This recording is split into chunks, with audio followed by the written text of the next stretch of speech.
Israel ஜோர்டானின் Washington ஒப்பந்தம் 1948 July 25. Israel மற்றும் Jordan நாடுகள் அமைதிக்கான வாஷிங்டன் ஒப்பந்தத்தில் கையெழுத்திட்டன. 1948 இஸ்ரேல் நாடு உருவான பிறகு ஜோர்டானுடனான அதன் உறவுகள் மிகவும் பதற்றமானவையாகவே இருந்தன.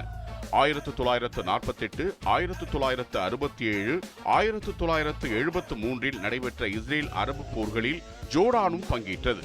குறிப்பாக 1967 ஆண்டு நடைபெற்ற 6 நாள் போரில் கிழக்கு ஜெருசலேம், வெஸ்ட் பாங்க் பகுதிகளை ஜோர்டானிடம் இருந்து இஸ்ரேல் கைப்பற்றியது.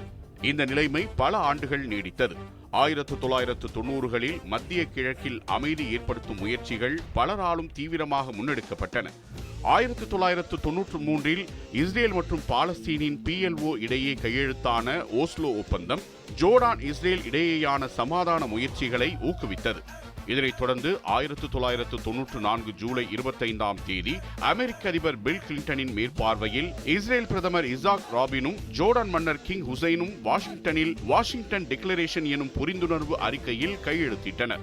இனிமேல் ஜோர்டானும் இஸ்ரேலும் ஒருவரையொருவர் எதிரியாக அல்ல, அமெரிக்கான கூட்டாளிகளாக பார்ப்பது என தீர்மானிக்கப்பட்டது.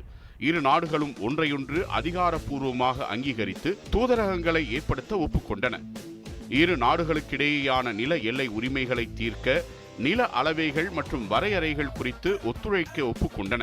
இரு நாடுகளுக்கும் இடையே வர்த்தகம், சுற்றுலா, போக்குவரத்து உள்ளிட்ட துறைகளில் ஒத்துழைப்பை விரிவுபடுத்துவது, எதிர்காலத்தில் ஒருவரும் ஒருவருக்கு எதிராக வன்முறை அல்லது படையெடுப்பு மேற்கொள்ளாமல் இருப்பதற்கான உறுதி போன்றவையும் இந்த ஒப்பந்தத்தின் ஷரத்துகளாக இருந்தன.